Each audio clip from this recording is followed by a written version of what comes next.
ఒకరోజు బడు అనే ఒక యువతి వృద్ధుడు అనారోగ్యంతో ఉన్న తన తండ్రికి వైద్యం కోసం వెతుకుతూ అడవి గుండా నడుస్తోంది. ఆమె చెట్ల నుండి వివిధ పళ్లను సేకరిస్తోంది. ఇది వైలెట్ ఆకు, నా తండ్రిని బాగు చేయడానికి ఉపయోగపడచ్చు. బడు పండ్లు మొక్కలతో నడుస్తుంటే కొన్ని జీను సంచుల్ని సేకరించింది. ఆమె వృద్ధురాల్ని చూసింది. ఆమె నెమ్మదిగా నడుస్తోంది. బడు వెంటనే వెళ్ళి ఆమెకు సహాయం చేయాలనుకుంది. నమస్కారం అమ్మా, నేను మీకు సహాయం చేయనా? వృద్ధురాలు తన హుడ్ కిందకి చేసి బడును చూసింది. ధన్యవాదాలు తల్లి, దారిలో నా చేతికర్ర విరిగిపోయింది. నేను పడకుండా చాలా నెమ్మదిగా నడుస్తున్నాను. బడు నాలుగు వైపులా చూసింది. ఆమె పక్కనే నడిచింది. ఆమె కొండ చుట్టూ తిరగలేదు. బలమైన దృఢమైన శాఖను చూసుకుంది. ఆమె నేరుగా ఆ శాఖలోకి ఒక పదునైన రాయి అంచును గుచ్చింది. దానిని నడక చేతికర్రగా ఇచ్చింది. ఆ తర్వాత దానిని వృద్ధురాలికి అందించింది. దీన్ని తీసుకోండి, ఇక్కడి నుండి మీరు మిగిలిన దారిలో సురక్షితంగా వెళ్ళొచ్చు. నువ్వు నా కోసం చేసిన పనికి నా మనసుకు హాయి కలిగింది. ధన్యవాదాలు. నీకు తెలియని వారి కోసం ఎందుకింత సేవ చేశావు? మా నాన్న కూడా చాలా అనారోగ్యంతో ఉన్నారు. అందువల్ల వృద్ధులు ఎవరు అనారోగ్యంతో ఉన్నా వారికి సహాయం చేస్తాను. వృద్ధురాలు బడు మాటలను మెచ్చుకుంది. ఆమెకు తన చేతిలో ఉన్న చిన్న మ్యాజిక్ బాక్స్ని అందించింది. కానీ అప్పుడే అటుగా వెడుతున్న ఒక సంపన్న వ్యాపారి వారిని చూశాడు. అతను చెట్టు వెనక దాక్కుని ఆ యువతికి వృద్ధ మహిళ చెప్పేది వినసాగాడు. ఇది చిన్న మ్యాజిక్ పెట్టే. యువతి, మీ నాన్న దగ్గరకు తీసుకుని వెళ్ళు. ఇందులోని పోషకాలతో నువ్వు ఎల్లప్పుడూ వైద్యాన్ని పొందవచ్చు. ధన్యవాదాలు, కానీ మీకిది కూడా అవసరం కదా. నువ్వు నాకు సహాయం చేశావు, నాకు చేతికరణ ఇచ్చావు. ఇప్పుడు నాకు ఈ మ్యాజిక్ బాక్స్ తీసుకుని అందులో విషయాల్ని పంచుకో. అవసరమైన వారితో మాత్రమే ఇవ్వు. ఈ విషయాన్ని మర్చిపోవద్దు, లేకపోతే మ్యాజిక్ బాక్స్ పనికి రాకుండా పోతుంది. ఒక మాయా పెట్టె? ఈ మాయా పెట్టె తెచ్చుకుని అమ్మగలిగితే నేను చాలా ధనవంతునైపోతాను. చిన్నపిల్ల బడు వృద్ధురాలిచ్చిన పెట్టెని అందుకుంది. ఆమె దారిని తెరిచినప్పుడు ఆమెకు నీరు కనిపించింది. రొట్టెలు, కొన్ని వాల్నట్స్ కనిపించాయి. వృద్ధురాలు నెమ్మదిగా మాయమైపోయింది. బడు ఆమె ఇంటికి బయలుదేరింది. దారిలో ఆమెకు వింటున్న మోసపూరిత వ్యాపారి ఆమె కలిసింది. వ్యాపారి బడు చేతిలో పెట్టెను కొనాలనుకున్నట్టుగా చెప్పాడు. దానికి బదులుగా నేను మీకు చాలా డబ్బు ఇవ్వగలను. ఆ డబ్బుతో మీరు ఏదైనా చెయ్యొచ్చు. మరి లేదు, నేను ఈ పెట్టెను నిజంగా అవసరమైన వారితోనే పంచుకుంటాను. నీకు శుభదినము. బడు తన ఇంటి వైపుకు నడక సాగించింది. కొంతసేపటి తర్వాత ఆమె చాలా ఆకలిగా ఉన్న మేక ఎదురుగా కనిపించింది.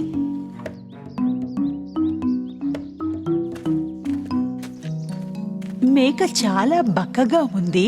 అది చూసిన బడు తన పెట్టెలోని రొట్టెని దానికిచ్చింది. ఇది నీకోసం బుజ్జి మేక. ఈ పెట్టె అద్భుతమైనది. ఇందులో అన్ని పదార్థాలు అంతం కావు. నీకు కావలసినంత తిను.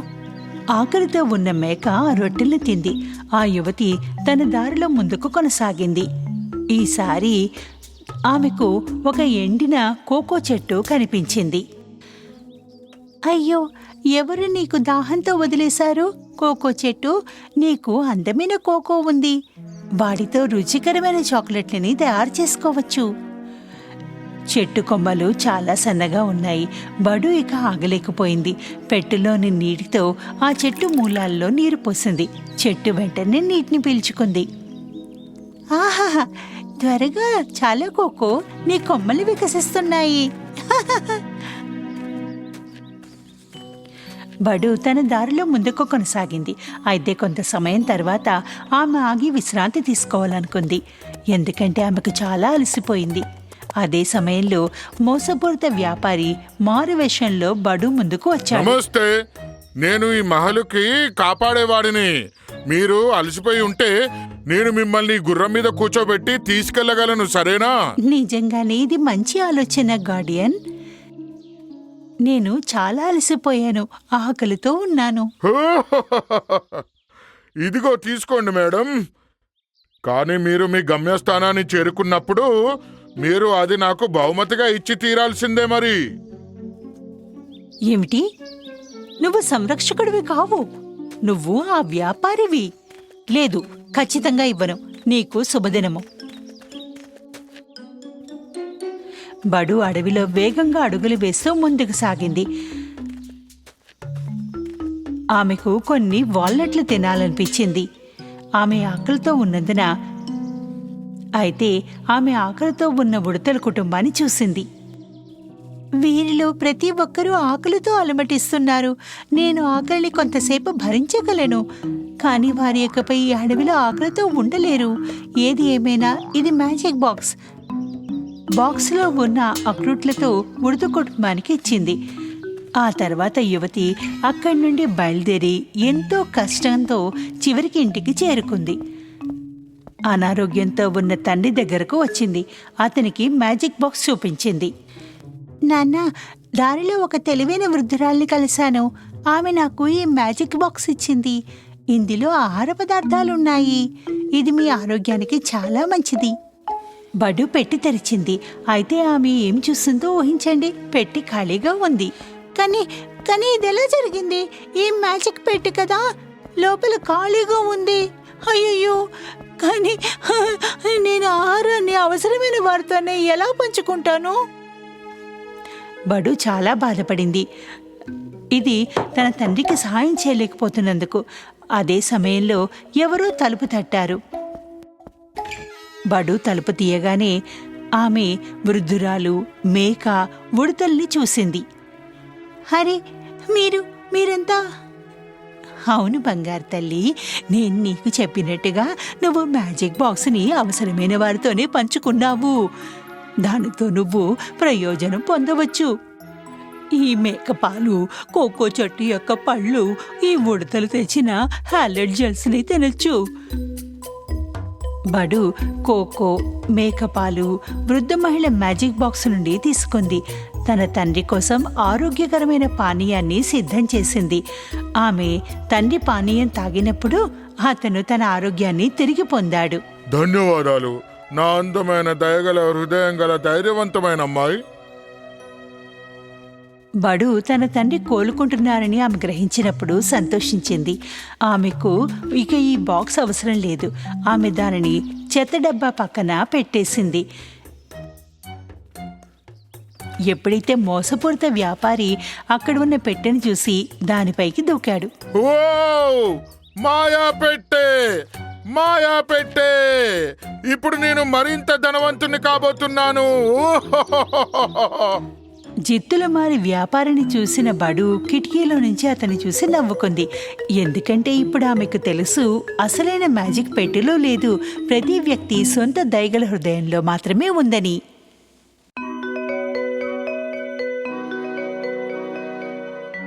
కొత్త సంవత్సరం సాయంత్రం అందరూ అక్కడ ఇక్కడ తిరుగుతూ సంబరాలు జరుపుకోవడానికి ప్రయత్నిస్తున్నారు. భయంకరమైన ముసలివాడు విచిత్రంగా కనిపిస్తుంటే మిస్టర్ స్క్రూజ్ తన ఆఫీస్ కిటికీ నుండి బయటికి చూశాడు. ఏమిటి పిచ్చితనం? ఇంత చలిలో వీళ్ళంతా ఎలా బయటికి తిరుగుతున్నారు? నాకీ కొత్త సంవత్సరం అంటేనే చిరాకు. మిస్టర్ స్క్రూజ్ తన కుర్చీలో కూర్చుని ఎవరి నుండి తనకు డబ్బు దొరుకుతుందో అలాంటి వారందరినీ గమనిస్తున్నాడు. సందేహిస్తూ అతని సేవకుడు అతని వద్దకు వచ్చాడు. నేను ఈ రోజు కాస్త త్వరగా వెళ్ళడం వీలవుతుందా? ఈ రోజు కొత్త సంవత్సరం సంబరాలు కదా, నేను మా అబ్బాయికి బహుమతి కూడా కొనాలి. వద్దు, నువ్వు వెళ్ళలేవు. బహుమతి కొనాలా? వెళ్ళి పని చేసుకో. ఇంత ఆఖరి నిమిషం వరకు ఎందుకు కొనలేదు? ముందే కొనుక్కొని ఉండాల్సింది కదా. ఎంతో ఉదాసీనతో అతను సహాయకుడు పని చేయడానికి వెనక్కి వెళ్ళాడు. అదే క్షణంలో తలుపు ఎవరో తట్టారు. అతనిలాగానే విచిత్రంగా కనిపించే కుక్క తలుపు దగ్గర అరుస్తోంది. మిస్టర్ స్క్రూజ్ సహాయకుడు తలుపు తెరిచాడు. అతని చిన్న మేనలుడు కలవడానికి వచ్చాడు. అతన్ని కొత్త సంవత్సరానికి డిన్నర్కి పిలిచాడు. కానీ మిస్టర్ స్క్రూజ్కి కొత్త సంవత్సరం జరుపుకోవడం ఇష్టం కాదు. ఆయన ఇదంతా వెర్రితనం అని అంటాడు. అందుకే ఎప్పటిలాగానే ఈరోజు కూడా ఆయన వెళ్ళడానికి నిరాకరించాడు. ఆయన మేనల్లుడు వెళ్ళిపోయిన తర్వాత వాళ్ల తలుపుని మళ్ళీ ఎవరో తట్టారు. ఓ, ఇప్పుడు ఏమిటి? నన్ను ఒంటరిగా వదిలేయండి, నేను పని చెయ్యాలి. ఈసారి ఇద్దరూ లోపలికి వచ్చారు. వాళ్ళు అనాథలకు కొంత డబ్బు సహాయం చేస్తారా అని అడిగారు. మిస్టర్ స్క్రూజ్ వాళ్ళకి డబ్బు ఇవ్వడానికి నిరాకరించాడు. వెళ్ళండి, ఇక్కడి నుంచి వెళ్ళండి. మరేదైనా ఇల్లు చూసుకోండి. నా దగ్గర రోడ్డుపై విసరడానికి డబ్బులు లేవు. ఎంతో ఉదాసీనంగా వాళ్ళు వెళ్ళిపోయారు. సాయంత్రం మిస్టర్ స్క్రూజ్ ఇంటికి వెళ్ళాడు. ఆయన పైజామా వేసుకున్నారు, సోఫాలో కూర్చున్నారు. అదే క్షణం ఏదో విచిత్రమైన శబ్దం రాసాగింది. తలుపు కిటికీలు వాటంతట అవే తెరుచుకుని మూసుకుంటున్నాయి. తలుపుల నుండి భయంకరమైన శబ్దాలు వస్తున్నాయి. 4 వైపుల నుండి విచిత్రమైన శబ్దాలు ప్రతిధ్వనిస్తున్నాయి. కుక్క మళ్ళీ ఓసారి ఏడవడం మొదలెట్టింది. ముందుగా మిస్టర్ స్క్రూజ్ ఆ వైపు ఏమాత్రం దృష్టి పెట్టలేదు. ఉన్నట్టుండి ఆయన ఎదురుగా ఒక భూతం కనిపించింది. మిస్టర్ స్క్రూజ్ తన మొత్తం జీవితంలో ఇంతలా ఎప్పుడూ భయపడలేదు. ఆ భూతం ఆయన ఆఫీసులో ఒక మిత్రునిది. ఆయన ఈ మధ్యే మరణించాడు. ఎంతో కష్టం మీద మిస్టర్ స్క్రూజ్ మాట్లాడాడు. నువ్వా?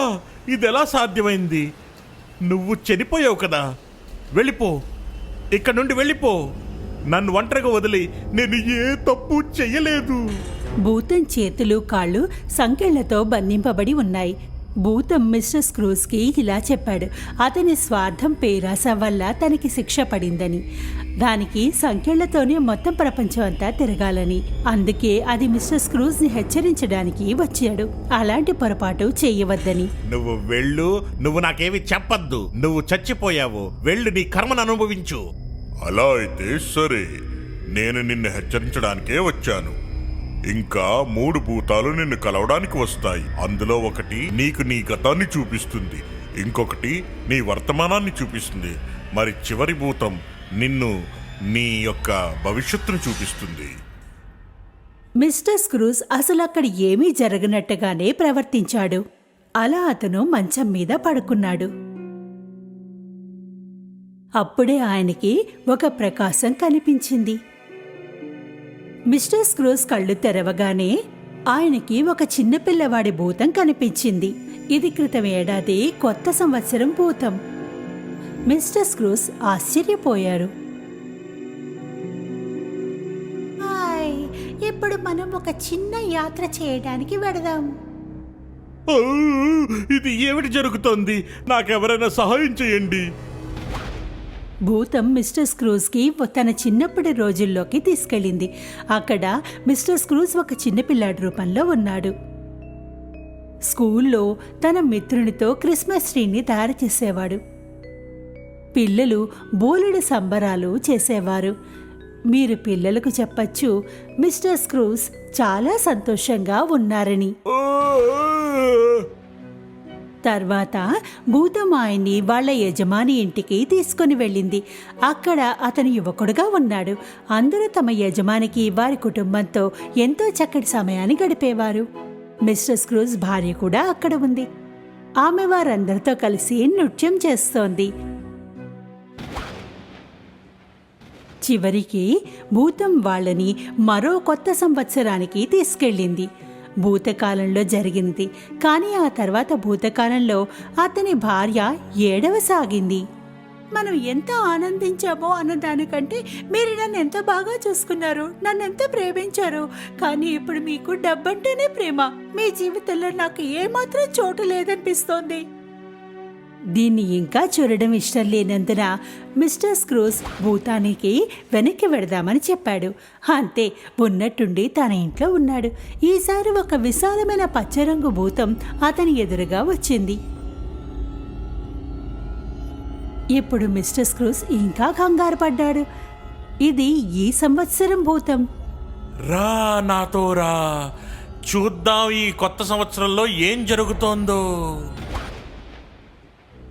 పచ్చభూతం ఏదైనా చెప్పే కంటే ముందే ఆయన స్వయంగా దానికి సాయం చేయడానికి ఇంట్లో ఉన్నారు. ఆయనకి దగ్గరగా ఇంట్లో ఎంతో సాధారణ డిన్నర్ టేబుల్ ఉంది. మిస్టర్ స్క్రూజ్కి అనిపించింది అతని కుటుంబంలో ప్రతి ఒక్కరూ అతనిని అసహించుకుంటున్నారని. కానీ చూడగానే ఎవరూ అలా మాట్లాడలేదు. అతని సేవకుడు నిలబడి ఉన్నాడు, మాట్లాడుతున్నాడు. నాకు పని చేసే అవకాశం ఇచ్చినందుకు, ఇంకా సమయానికి జీతాన్ని ఇచ్చినందుకు నేను మిస్టర్ స్క్రూజ్కి ఎంతో రుణపడి ఉన్నాను. ఈరోజు ఆయన కారణం వల్లనే మనం భోజనం చేయగలుగుతున్నాం. మిస్టర్ స్క్రూజ్ తన సహాయానికి ప్రతి సందర్భంలోనూ ఎంతో బాధపడేలా వ్యవహరించినా అతను ఎంతో కృతజ్ఞత చూపుతున్నాడు. ఇది స్క్రూజ్కి ఎంతో ఆశ్చర్యపరిచింది. తర్వాత అతనికి సహాయకుడి అనారోగ్యపు కొడుకుని చూశాడు. పిల్లాడు టేబుల్ పైన మూలలో ఒక వీల్ చైర్లో కూర్చున్నాడు. సన్నగా రివటలా అనారోగ్యంతో ఉన్నాడు. మిస్టర్ స్క్రూజ్ పిల్లాడిని చూశాక ఎంతో బాధపడ్డాడు. ఈ పిల్లవాడు ఎంతో అనారోగ్యంతో ఉన్నాడు. వీడి వద్ద ఎక్కువ సమయం కూడా లేదు. ఇది విన్న తర్వాత మిస్టర్ స్క్రూజ్ ఉదాసీనత మరింత పెరిగింది. ఆ తర్వాత భూతం అతని తన మేనలుడి ఇంటికి తీసుకెళ్ళింది. వాళ్ళ కుటుంబం భోజనం తింటున్న సమయం. భలే సరదాగా ఉన్నారు. ఒక ఖాళీ సీట్ కూడా ఉంది, ఎవరి కోసమో ఎదురు చూస్తున్నట్టుగా. ఈ రోజు మనతో పాటు అంకుల్ కూడా అంటే ఎంత బాగుంది. మిస్టర్ స్క్రూజ్ ఇదంతా చూస్తాడని అనుకోలేదు. ఆయన ఎప్పుడు ఇదే అనుకున్నాడు, కుటుంబం తనంటే ఇష్టపడదని. అదే సమయంలో భూతం ఆయనకి చెప్పింది అతను చనిపోయే సమయం వచ్చిందని. అతని జాకెట్ లోపల 2 పిల్లల్ని చూశాడు. ఒక పిల్లాడు, ఒక పిల్ల ఉన్నారు. ఆయన సన్నగా రివటలా ఉన్న శరీరం, ఇంకా భయంకరమైన మొహంతో అతనికి వాళ్ళ పిల్లల్లా కాకుండా 2 కంకాళాలు పట్టుకున్నట్టుగా కనిపిస్తోంది. ఈ పిల్లవాళ్ళని జాగ్రత్తగా చూడు. వీళ్లకు అత్యాశ, చెడు సాహసం ఉన్న వాళ్లకు అధికారం చెలాయిస్తారు. నీ మరణించే సమయాన ఈ అబ్బాయి మీద దృష్టి ఎక్కువగా ఉంచు. విశాలమైన పచ్చభూతాన్ని కూడా మాయమైపోయింది. మిస్టర్ స్క్రూజ్కి అర్థం కాలేదు భూతాలు ఏం చెప్పడానికి ప్రయత్నిస్తున్నాయో. కాని ఉన్నట్టుండి గడియారం శబ్దం విని ఆశ్చర్యపోయాడు. అది అర్ధరాత్రి సమయం. ఈసారి అతని ఎదురుగా ఒక ముదురుగా భయంకరమైన భూతం వచ్చింది. ఇది అతని భవిష్యత్తు భూతం. ఈ భూతం మిస్టర్ స్క్రూజ్ యొక్క అంతిమ సంస్కారానికి తీసుకెళ్ళింది. అందరూ శ్మశానానికి తన శవం ముందు చేరి ఉన్నారు. మిస్టర్ స్క్రూజ్ ఆశ్చర్యపోయాడు. తన ముఖాన్ని పాతిపెట్టి ఉండడం చూశాడు. ఆయన అందరూ తన గురించి మాట్లాడుకోవడం విన్నాడు. అంత త్వరగా ముక్తి ఎలా దొరికింది అని అందరూ మాట్లాడుకుంటున్నారు. మిస్టర్ స్క్రూజ్ ఎన్నో ఏళ్లుగా తను ఒక ఉన్నత వ్యక్తిగా మారిపోయాడన్న విషయాన్ని గుర్తించాడు. అతన్ని ఎవరూ ఇష్టపడేవారు కాదు. ఎవరు ఆయనకు డబ్బు ఇవ్వాలో వాళ్ళు ఆయన చనిపోతే సంతోషిస్తున్నారు. వాళ్ల సహాయకుని పిల్లాడి సమాధిని చూశాడు. ఆయన అనారోగ్యపు బిడ్డ సమాధి వద్ద పూలతో అలంకరించాడు. ఆయన ఇప్పుడు చూడలేకపోతున్నాడు. వాళ్ళు భూతాన్ని వెనక్కి తీసుకురావడానికి వెళ్లారు. ప్లీజ్ నన్ను వెనక్కి తీసుకుని వెళ్ళు. ఇప్పుడు నాకు అర్థమైంది. నేను నా జీవిత విధానాన్ని మార్చుకుంటాను. నేను కఠోరంగా విచిత్రమైన వ్యక్తిగా ఉండను. నీకు మాటిస్తున్నాను. ఉన్నట్టుండి ఇంటిలో ఉన్నాడు. అదృష్టం కొద్దీ ఇంకా 12 కాలేదు. ఆయన కుక్కలు అరవసాగాయి. మిస్టర్ స్క్రూజ్ గమనించాడు ఆ రోజు ఇంకా పూర్తవ్వలేదని. ఇంకా ఇప్పటికీ కొన్ని మారడానికి సమయం ఉంది. ఎంతో సంతోషంగా రోడ్డు మీదకి పరిగెత్తాడు. అందరికంటే ముందుగా కసాయివాని వద్దకు వెళ్ళాడు. అక్కడ పెద్ద కోడిని కొన్నాడు. తన సహాయకుని ఇంటికి తీసుకెళ్లమని చెప్పాడు. మళ్ళీ అతను ఒక బొమ్మ కొన్నాడు. దాన్ని ఇంకో సహాయకుని ఇంటికి తీసుకెళ్లమన్నాడు. తర్వాత పరిగెత్తి తన ఇంటికి చేరుకున్నాడు. అక్కడ రాత్రంతా భోజనం చేయడంలో పాల్గొన్నాడు. ఈ పార్టీకే మేనలుడు ఆహ్వానించాడు. ఆ రాత్రి అందరూ కలిసి కొత్త సంవత్సరాన్ని స్వాగతం పలికారు.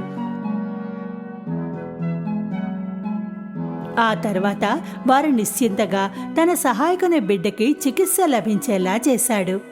దాంతోపాటే ఆయన తన సొంత బిడ్డలా చూసుకున్నాడు. అతను పేదలకు సహాయం చేశాడు. వాళ్ళతో కలిసి మంచి వ్యక్తిగా నిలిచాడు.